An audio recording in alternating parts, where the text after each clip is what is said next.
guys, this is Heather with the Glittery Bohemian. I thought I would try and do a quick ombre tutorial for you to see how I do my ombres. It's kind of a little different. You can use this method with several different colors. Today I'm just using two. So the two colors that I'm using are a gold and a peach color.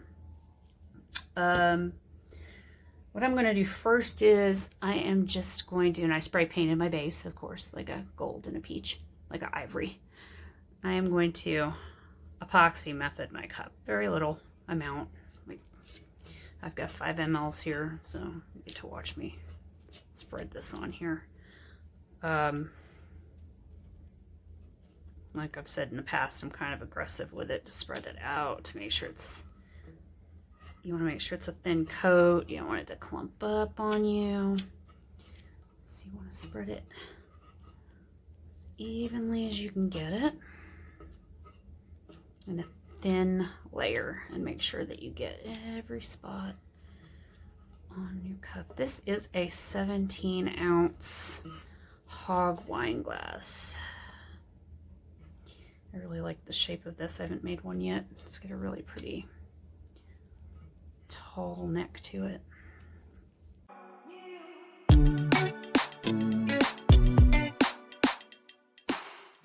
Sometimes I'll do this on my turner. It really doesn't matter to me. I've glittered on my turner before. Only time I don't like turning my turner on and glittering is if it's like, because I do a lot of cups that have like chunky in particular areas. I like to hand sprinkle those, so I will turn my turner off and glitter on the turner, but rotate it by hand while I'm glittering it and then turn it back on. But ombres I've done on the turner before. That's fine, because I know some people like to do that 45-degree angle thing, which can't really do on a turner. I don't do that on a turner. I don't do that normally either. But then that's me. This is my own kind of bizarre mathematical equation for ombres. But like I said, I've done rainbow ones. I have done 2 colors, 3 colors. Do as many colors as you want. If you use this same method, it's going to work for as many colors as you want to use. You also want to make sure you get the bottom really, really well when you get to the bottom, because glitter, especially with these odd ridges in the bottoms, does not like to stay in there all that well, because you miss spots when you epoxy it. So you kind of have to make sure you push your finger down in there for sure.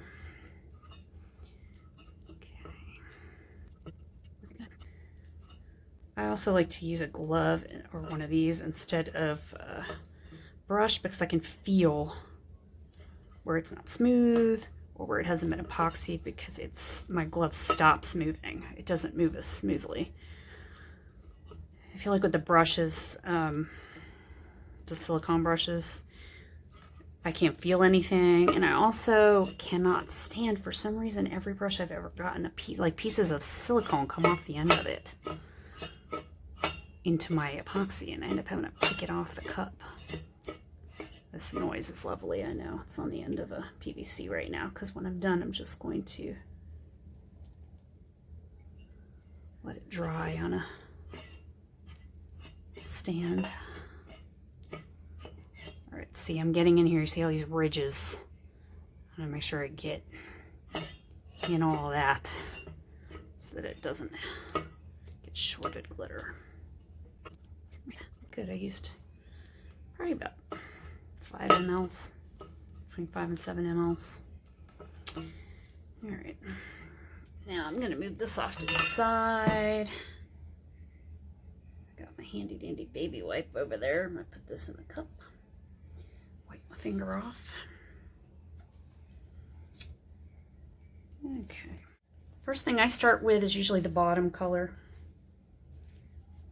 So I'm going to take my kind of like a goldish brown here.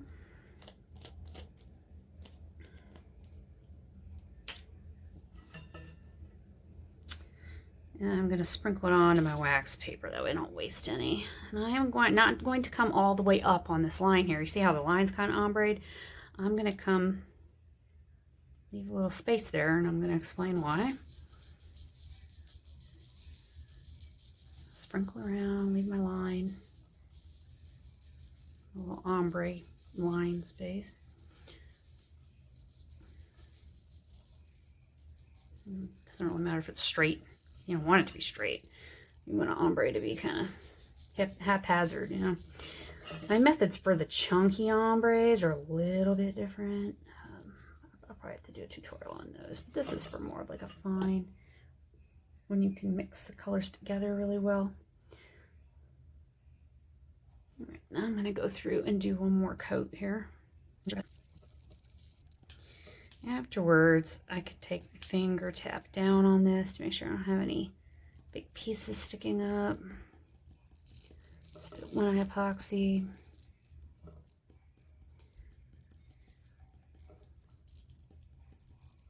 It will be flat. Okay, so there's my first layer. At the bottom, I'm going to take this and pour it back in the bottle because I don't want to waste any.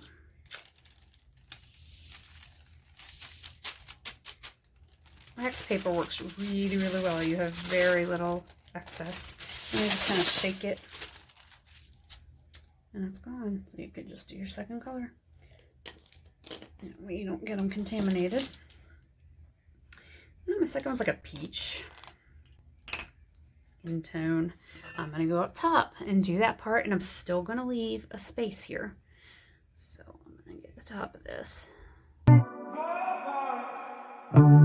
am going to go around a few times with this one.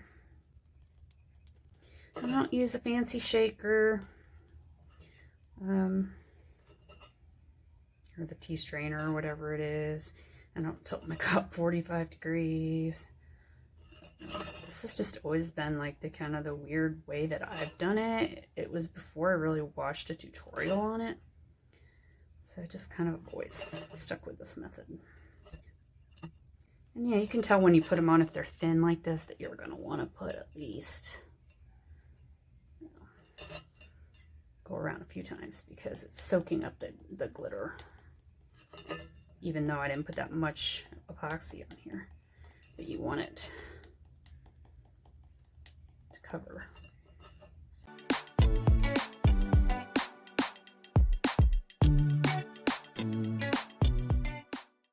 These ultra fine ones, you kind of have to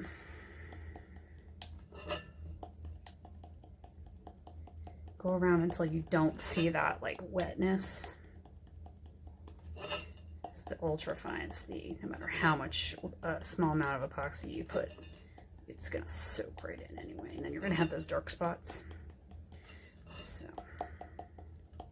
I'm thinking this is looking pretty good. Get it one more time.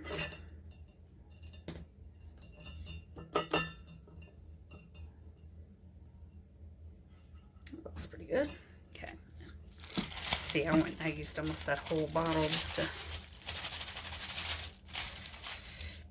get a little bit of gold in there. Let me get it out. Okay, put this back in the jar. Got a couple of little stray gold little gold pieces of glitter that were right on top. I just picked them out because I didn't want them to get mixed in my pile. But it's all good now. They were sitting right on top. That's the thing, sometimes if some of that stuff shakes off and it lands right on your pile, don't move it around, just pick it right off. It's fine. See, I don't have any weird things in my glitter. Okay, now here comes the ombre part. What I do is I take both colors and I have 2 cups for each line of ombre. So one of these cups is going to have more of the gold color in it than it does the peach. It's going to have both colors, but more of the gold color. The other one is going to have more of the peach color and less of the gold color. I mix them and then I hold them up to one another and I see if they look like they could ombre into one another just from looking at the cups. You see, if you look at this one, the one on the left is the one that has more gold. The one on the right is the one that has more peach, but they look nice together. There's not a huge line difference between them. So I just kind of eyeball it, look at it, but definitely one has more gold and one has more peach. So the one that has more gold, I'm going to take and I'm going to sprinkle on half of this ombre area, like half of this little line that we saved. And I tap. I just do a little tippity tap when I go around. Right on that line where the gold ended. And I'm going to use up half of this space. And I usually go around this twice, just to make sure. And you don't have to worry about really cleaning this part off of your wax paper either, because it's mixed anyway.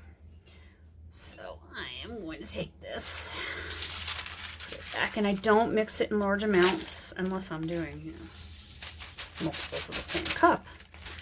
Most of my ombres, though, I only do 1 cup. People have, you know, colors they want.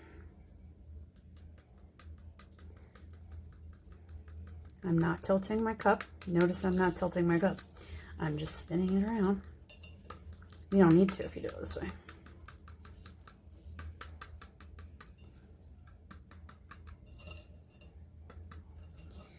And I'm going to do it a little bit more because this stuff is kind of soaking into the epoxy. I'm going to make sure I get a good ombre line here.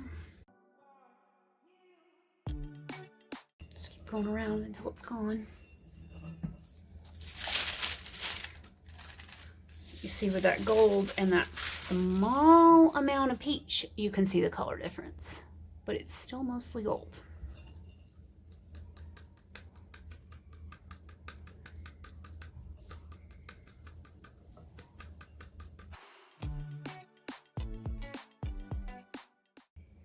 Because I've got a very small amount left, so I'm just going to keep going around until it soaks in. Make sure I have enough coverage there. Because I end up throwing it away or throwing it in a mold anyway when I have these tiny amounts. Because I don't want a million little solo cups sitting around my house with glitter in them. As much as I like glitter, I don't need little cups of it sitting around.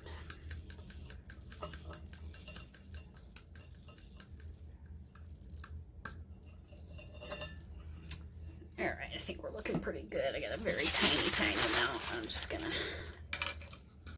put that back in the cup. Okay, now we've got our lighter one. Same process. We're gonna go right in between on this leftover area here.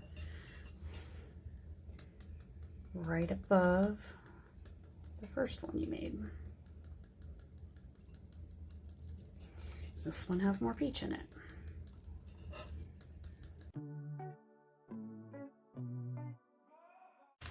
Back in the cup. And this part's kind of tedious because I don't want to waste a lot of glitter. So it is a lot of back and forth with a small amount of glitter.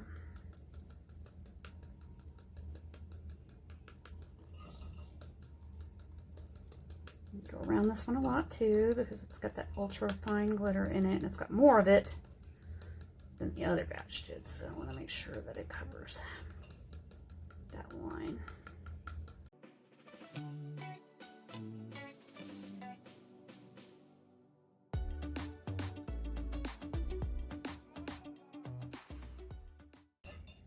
Okay, so here we are. We have ombre here between the dark gold and the peach. You see how there's not really a harsh line there? Can't see a difference, like where I started, where I ended. So all I do again is mix 2 cups for each ombre section. So if you have 3 colors, you're going to do 2 more cups for up here, like if you did a couple into a third color up here. Okay, so you would have more peach in one cup and the next less of the next color, and so on and so forth. So we did more gold, less peach up to here, and then we did more peach, less gold up to here. But you see, you don't have that harsh line. So that's how I do my ombres. I'll come to you with a few more tutorials here and there, but I just wanted to pop in to show you my strange mathematical, almost cooking method, I guess, for doing an ombre. So there you go. See you next time.